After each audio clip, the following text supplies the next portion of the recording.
체력 경례 안녕하세요.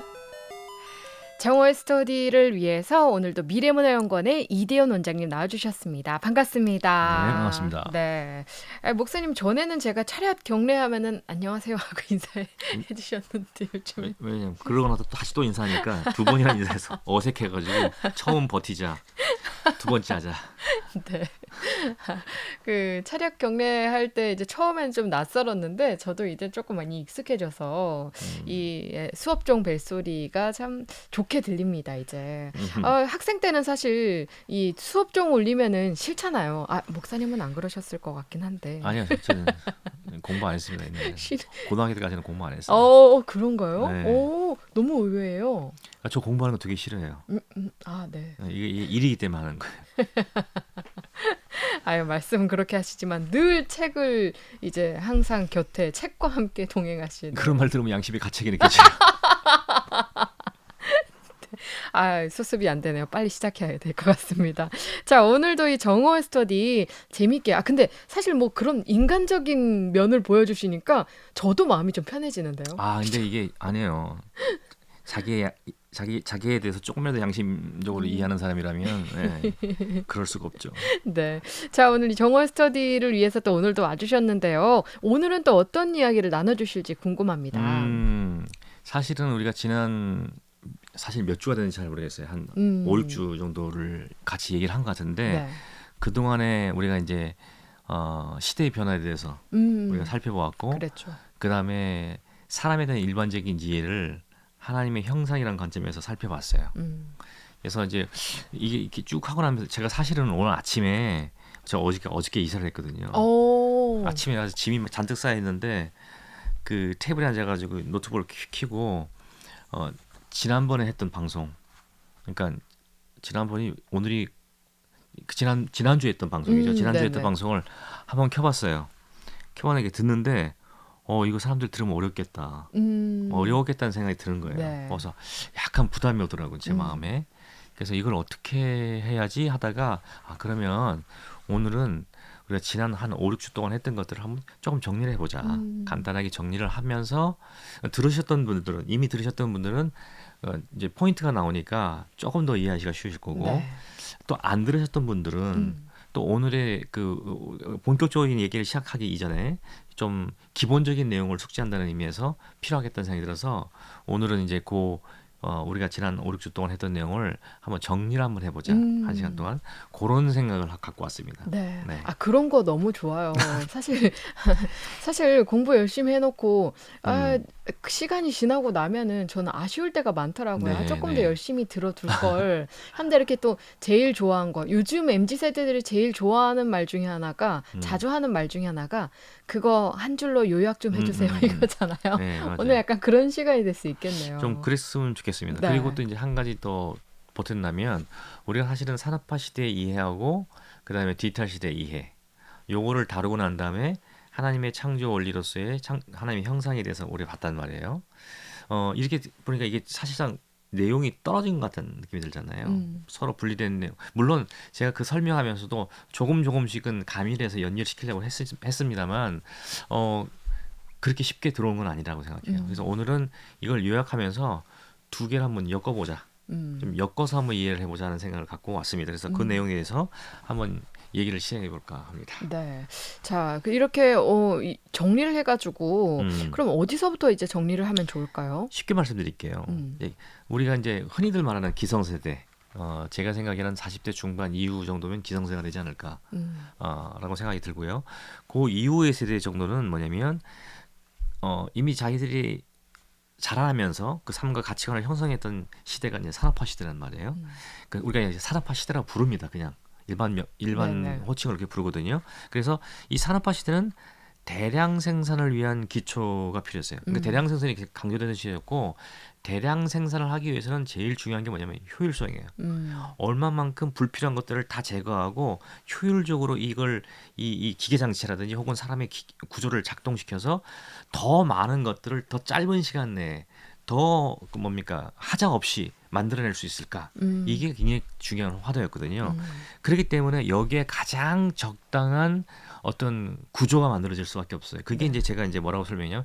피라미드식 조직 구조라고 말씀을 드렸어요. 네. 그러니까 피라미드식 조직 구조라고 한다니까 뭐죠?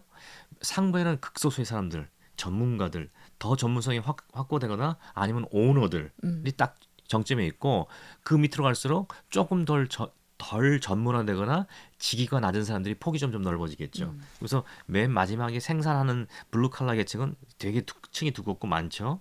이런 상황 속에서 이제 이게 뭡니까? 가장 생각하거나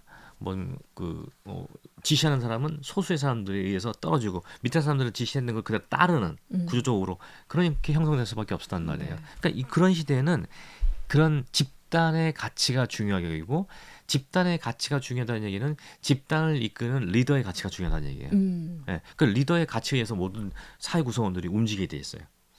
그러다 보니까 되죠. 일반 개인들에 대한 가치는 극소화될 수밖에 없는 구조죠. 음. 그러니까 이게 산업화 시대에 갖고 있는 기본 구조예요. 음. 요거를 일단 잘 이해하시면 좋을 것 같아요. 근데 반대로 이제 90년대 이후, 그러니까 이제 지금 이제 아주 제가 넓게 보면 한 40대 중반까지도 볼 수 있는데 사실 중반은 사실은 좀 더 많이 팽창되고 40대 이하 계층, 음. 40대 이하 계층. 그래서 제가 90년대부터 시작하면 네. 90년대 이후부터는 디지털이 이제 부상되기 시작돼요. 네. 본격적으로 부상된 거는 90년대 말, 2000년대 초에 돼서 이제 일반 우리 삶 속에서 사실 90년대 말까지만 하더라도 우리가 모뎀으로 인터넷 했거든요. 그렇죠. 띠띠 네. 하면서 했단 말이에요. 근데 지금은 우리가 이제 뭐 2G, 3G, 4G, 5G 시대 아닙니까? 음. 이게 2G에서 5G까지 이 속도 차이는요. 이게 이 뭐랄까 이게 상상을 초월해요. 음. 그러니까 엄청난 지난 2, 30년 동안 엄청난 급격하게 디지털화가 진행된 거예요. 이런 디지털 시대의 기본적인 구조는 뭐냐면 수평적 기조. 그다음에 개인의 선택을 강조해요. 음. 그러니까 이전 시대 산업화 시대는 뭘 강조한다고요? 공동체, 집단. 을 강조하고 집단의 그다음에 효율성, 그다음에 음. 수익적 구조, 그다음에 수익적 구조에서 자기 위치를 정확하게 지키는 것. 그래서 자기가 무슨 말을 하고 싶으면 위로 올라가야 돼요. 위로 올라가지 않고 밑에 계층에 있는 사람들은 그냥 말하면 안 돼. 시킨 대로 해야 돼. 음. 이런 것에 익숙해져 있단 말이에요. 그렇죠. 사실 뭐 피라미드 구조라고 말씀하시면 음. 그 중간에 어떤 블럭 하나가 빠지면 와르르 무너지는 그렇죠. 것처럼 항상 그 자리를 지켜야 맞아요. 되는 그래서 특성이 있잖아요. 내 위에 있는 사람과 관계가 중요해요. 내 상부에 누구, 왜냐하면 상부와 관계가 끊기면 그 위에 있는 모든 구조하고는 관계가 끊기기 때문에 그래서 억울한 일도 많이 생기는 거예요. 그러니까 그렇죠. 대단히 효율적인 구조고 산업화 시대 대량 생산을 가능하겠고 오늘날 우리가 누리는 혜택들을 굉장히 많이 갖게 있지만 반면에 개인의 지위나 가치는 대단히 손상될 수밖에 없단 말이에요. 반대로 디지털 시대는 개인의 가치가 굉장히 중요해요. 왜냐하면 디지털 시대는 뭐냐면 물리적으로 사람들이 형성되는 게 아니라 주로 온라인에서 많이 형성되기 때문에 내가 어느 집단에 속할지 혹은 어느 그 커뮤니티에 들어갈지는 개인의 선택에 따라 달라져요. 그러니까 오히려 커뮤니티를 그 소위 말하는 웹직이라고 하는 사람들은 이런 사람들은 뭐냐면 커뮤니티직이라고 하는 사람들은 자기 커뮤니티 안에 많은 사람들이 들어오게 설득을 해야 돼요. 그래서 나타나는 부작용들은 뭐냐면 외설적인 거, 그다음에 또 뭐 극단적인 어떤 흐름으로 가는 거, 그 사람들 자극적으로 끌어들이기 위해서 그것이 이제 부정적인 측면이고 어쨌든 이런 사람들은 개인을 끌어들이기 위해서 이 일을 한단 말이에요. 그러니까 선택은 누가 하는 거예요? 개인이 선택해요. 옛날에는 누가 선택해요? 집단이 선택해요. 근데 지금은 개인이 선택하기 때문에 개인의 가치를 되게 중요하게 여기는 시간이 됐고 그래서 뭐죠? 수평적 구조가 돼버리는 거예요. 과거는 수익적 구조, 집단, 지금은 수평적 구조, 개인. 이렇게 가다 보니까 오히려 디지털 시대 속에서 뭐가 약화돼요? 집단성이 약화될 수밖에 없는 거예요. 극단적으로 집단성이 약화돼요. 그러니까 집단성이 약화되는 정도가 아니라 공동체의 가치가 무너져요. 뭐 이 정도로. 그래서 어떤 면에서는 개인주의가 아니라 개인주의는 엄격하게 말하면 상대방의 가치를 인정하는 거거든요. 네. 그럼으로써 내 가치를 인정받는 거예요. 근데 이게 아니라 극단적인 자기중심성으로 몰리다 보니까 이게 개인주의가 아니라 이기주의로까지 이기주의로까지 가는 거예요. 근데 이기주의로 가면 갈수록 어떻게 돼요? 네트워크 안에 수많은 네트워크가 있고 수많은 공동체가 있는데 그 안에서 자기가 소속된 공동체만 해도 수십 개가 될 수도 있어요. 근데 오히려 산업화 시대 때는 자기가 소속된 공동체는 손에 꼽을 만하죠. 손을 꼽을 만큼 적어요. 근데 디지털 시대는 엄청난 많은 공동체에 가입돼 있으면서 극단적인 외로움을 갖게 돼. 그러다 보니까 이 개인의 이게 극단적인 개인을 강조하다 보면 그 개인의 고립되는 현상이 나타나는 거예요. 그러니까 서로를 인정 안 하고 자기가만 강조하다 보니까 서로 떨어지는 거죠. 이러다 보니까 나오는 이 뭐랄까요? 그러니까 정신적인 문제점들이 굉장히 많이 날 수밖에. 뭐 일본식으로 표현하면 오타쿠라고 그러나요? 집안에 가르쳐 안 나오고 네. 이런 일들이 발생하게 되는 겁니다. 그래서 어. 이런 것들이 그래서 제가 말씀드린 게 뭐냐면 산업화 시대의 논리라고 무조건 부정적인 게 아니라 디지털 시대의 논리라서 무조건 부정적인 게 아니다. 산업화 시대의 논리라서 무조건 긍정적인 게 아니다. 디지털 시대의 논리라서 무조건 긍정적인 것도 아니다라는 거예요. 왜? 모든 문화는요. 그 시대의 변환에 따른 상황에 따른 것들을 반영하게 돼 있어요. 그러다 보니까 뭐냐면 어떤 하나의 문화는 그 문화에 속해 있는 사람들의 생존을 위해서 충분하지만 그 문화가 모든 곳에 적용될 수는 없어요. 그 문화적 가치가요. 그렇죠. 그러니까 그 말은 뭐냐면 한계가 있다는 거예요. 그 문화가 좋긴 하지만 그 문화에 분명한 한계가 있다. 그러니까 요 한계를 어떻게 이해하느냐가 굉장히 중요하다는 거예요. 그래야지만 돌파구가 생기거든요. 그래서 나중에 되면 제가 이런 말씀 좀 드리게 될 것이고 그래서 그 나중에 말씀이 네. 전 사실 이제 이 몇 주간의 과정들에 이런 이야기를 많이 나눠주셨잖아요. 네네. 문득 그런 궁금증이 들었어요. 목사님께서 미래 문화를 이제 연구하고 계시는데 네. 보통 이제 반작용으로 산업화의 반작용으로 완전 극단적인 이런 수평적인 디지털 문화가 생겼다면은 또 탈 디지털 문화 그 이후에는 또 올 것들이 있을 것 같거든요. 그럴 수 있어요. 우리가 이 사실 공부를 많이 하다 보면 인간이 얼마나 제한적인 존재인가를 알게 돼요. 이게 뭐냐면 이전 세대의 수익적 가치라는 것은 그전 시대에 있었던 것의 부족함들을 메꾸기 위해서 발달되기 시작된 거거든요. 그러니까 그렇죠. 의도적으로 나쁜 것이 아니라 좋은 것을 위해서 튀어나온 그 구조예요. 근데 그것이 나중에 뭐죠? 구조화가 되는 거예요. 이게 열린 구조가 아니라 닫힌 구조가 돼버리는 거예요. 그래서 이 구조에 맞으면 옳고 구조에 맞지 않으면 틀린 것으로 판명이 돼요. 그러니까 구조에 맞지 않게 이미 구조 안에서의 기성화돼 있고 거기서 안에서 말하자면 권력 구조를 쟁취하고 있는 사람들은 원하는 것은 뭐죠? 이 구조를 계속 유지하는 걸 거 아니에요. 그죠? 그래 자기가 혜택과 이득을 많이 누리니까. 네. 근데 이 구조 안에 아직 편입되지 않은 사람들은 어떻게 될까요? 일종의 바꾸려고. 주변부잖아요. 그러니까 이것에 대한 부당성들을 보기 시작해요. 그래서 거기에 저항을 하기 시작한단 말이에요. 이 저항 세력들이 뭐냐면 나중에 이 구조를 바꾸는 변혁의 요소가 돼요. 근데 마침 디지털이라는 것이 튀어나왔고 디지털이 갖고 있는 것이 본질적으로 이전에 있던 산업화 구조고 정반대로 움직이는 구조예요. 그러니까는 뭐죠? 주변부에 있던 누구겠습니까? 주로 기성세대가 아닌 아직까지 그 기성세대에 편입되지 않아가지고 주변부 인생으로 있는 젊은 세대들이 여기에 급속하게 빨리 흡수될 수밖에 없는 거예요. 흡수된 가운데서 이게 뭐가요? 또 하나의 권력화가 돼요. 그러니까 권력화가 되면서 극단적으로 또 개인화되고 아까 제가 이기적으로 가고 있다고 그랬잖아요. 그러니까 이기적으로 가다 보니까 나중에 어떻게 될까요? 아까 목사님이 그런 의문에서 한번 이 질문하신 것 같아. 네네. 이기적으로 하다 보면 자기들 스스로가 상처받게 돼요. 네. 거기서 약함이 드러나기 시작하고요. 문제점이 막 노출되기 시작해요. 그러니까 뭐냐면 이 안에서 또 뭐냐면 이 극단적인 잘못된 것들 노출되던 문제점을 해결하기 위해서 또 다른 극단적인 움직임이 나오기 시작해요. 뭐가 될까요? 제 예상으로는 산업화 시대의 논리에 또 다른 변형된 게 나오기 시작해요. 그러니까 이 역사를 보면 이게 반복돼요. 계속. 뭐 그 왕조가 났다가 공화정이 됐다가 또 거기서 반대되는 또 뭐가 됐다가 전제주의가 됐다가 또 뭐가 튀어나오고 이게 시대에 따라서 그 표출되는 양상과 모양은 다르지만 원리는 비슷한 것이 반복되고 있는 것으로 봤어요. 그래서 제가 이제 시대 변화를 얘기할 때 이렇게 뭐냐면 그러니까 나선형인데 이렇게 위로 회전되는 나선형을 그려요. 왜냐면 이 시대가 반복돼서 나타나는 그러나 다른 형태로 나타난다. 여기도 반복된 형태로 나타난다. 이걸 설명해서 그러거든요. 좀 복잡할 수도 있고 어려울 수도 있는 내용이지만 목사님이 지금 지적하신 문제가 너무 정확한 거기 때문에 저도 그렇게 생각합니다. 이 디지털 시대가 지금은 대세라고 갈 수밖에 없고 기성세대의 이 산업화 논의는 결국은 사라져 갈 거예요. 어느 정도까지는.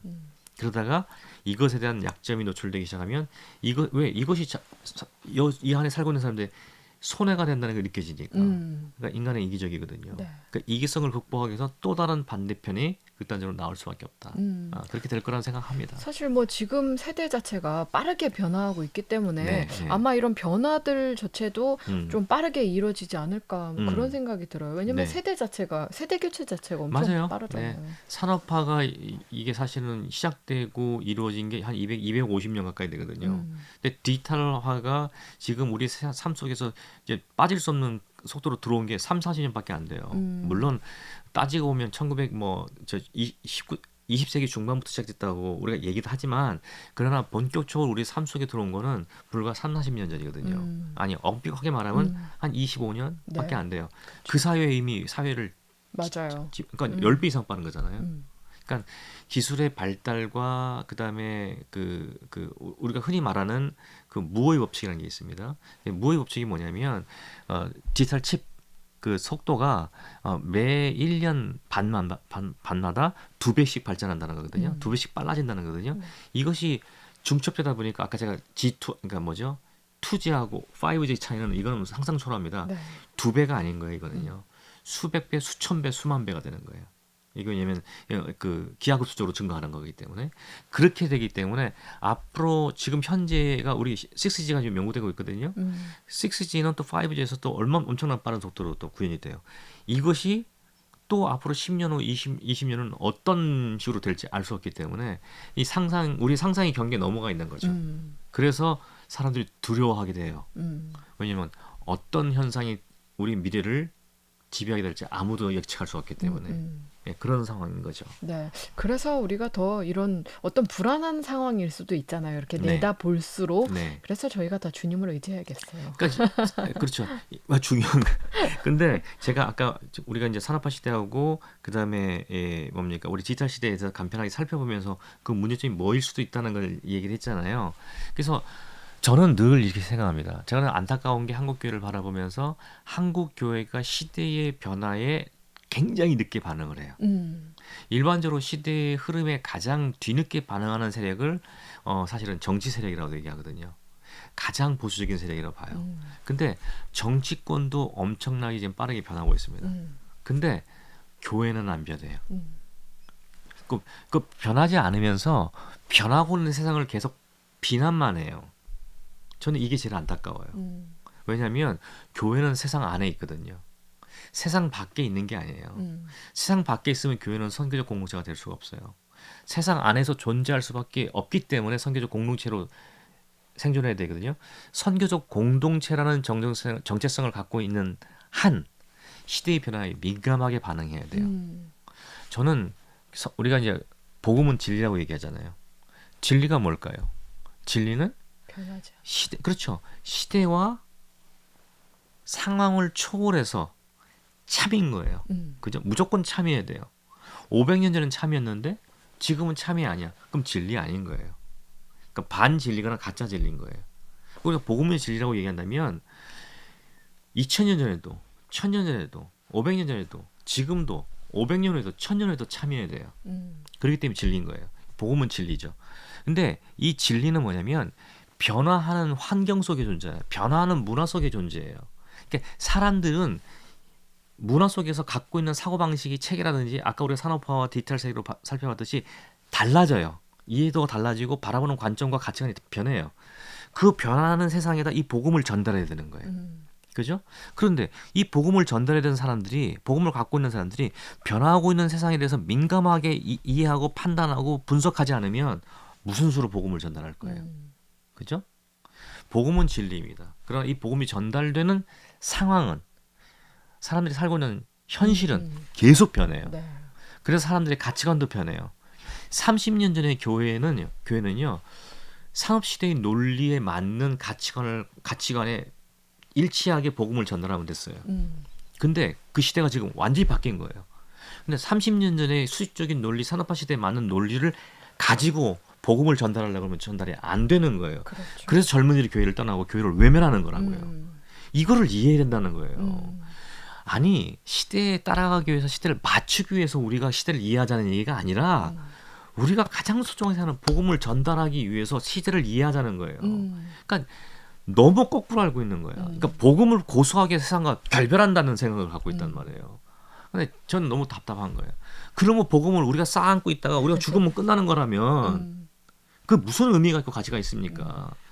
수많은 사람들이 제가 이제 교회에 강연을 가거나 보통 주일날 가잖아요. 주일날 오후에 주로 강의를 하거든요. 예배 다 마치고 간단 말이에요. 그러면 예배를 다 마칠 때까지 그 자리에 남아서 그 강의를 들으려고 남아있는 사람들이라면 그 교회에서는 굉장히 열심히 있는 일꾼들일 거예요. 그렇죠. 그러니까 교회 중책들을 맡고 있는 분들이 많단 말이에요.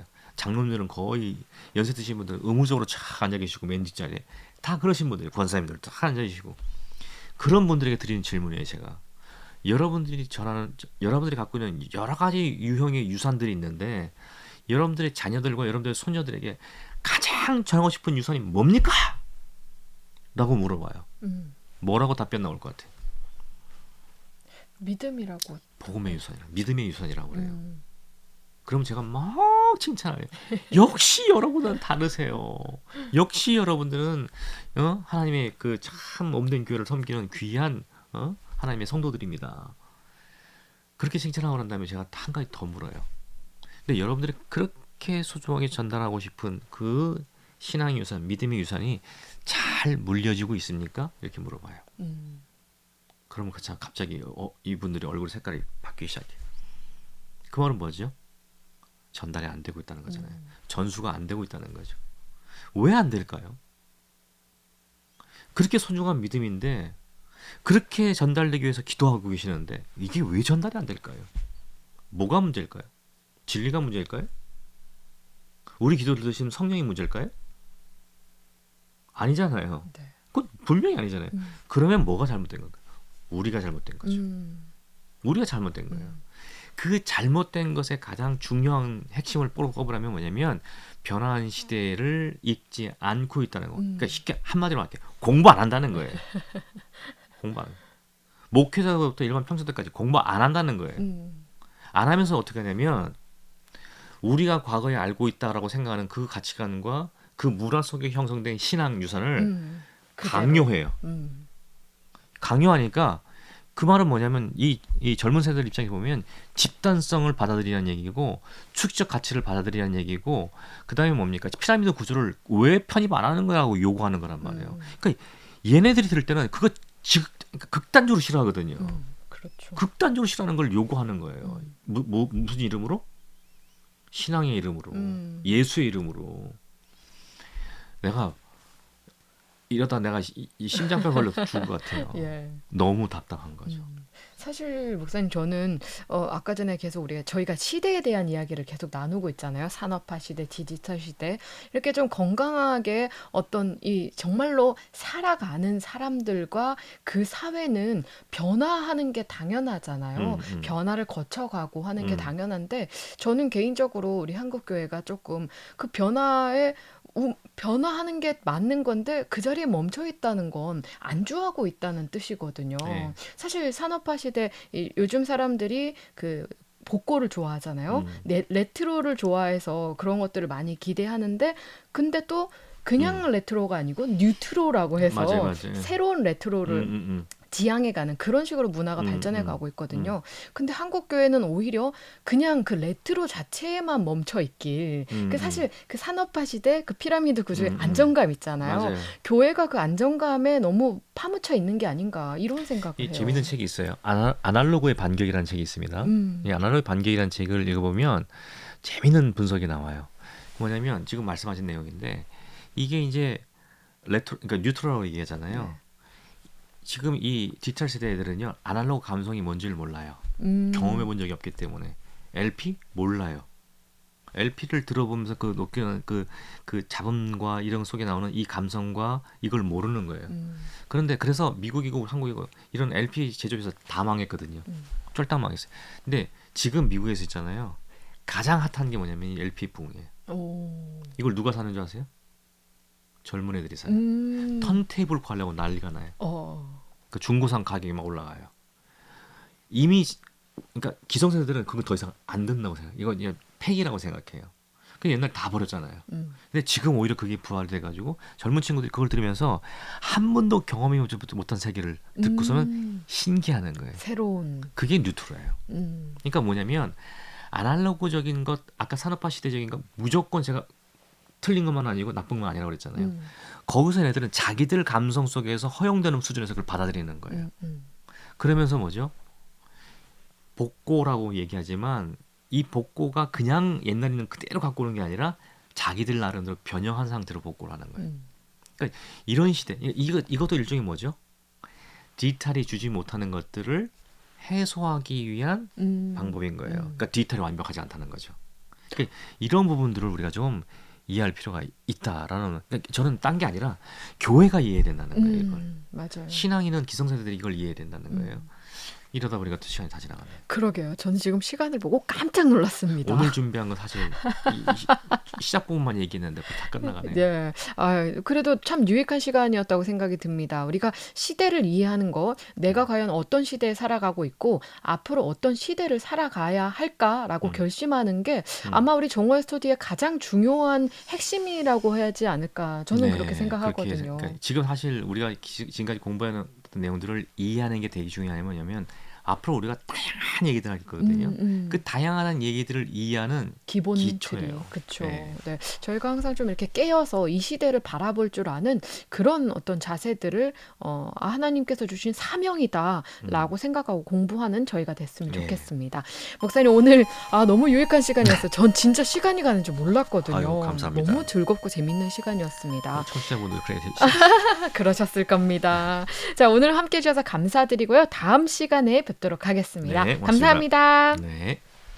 네, 지금까지 미래문화연구원의 이대원 원장님과 함께했습니다.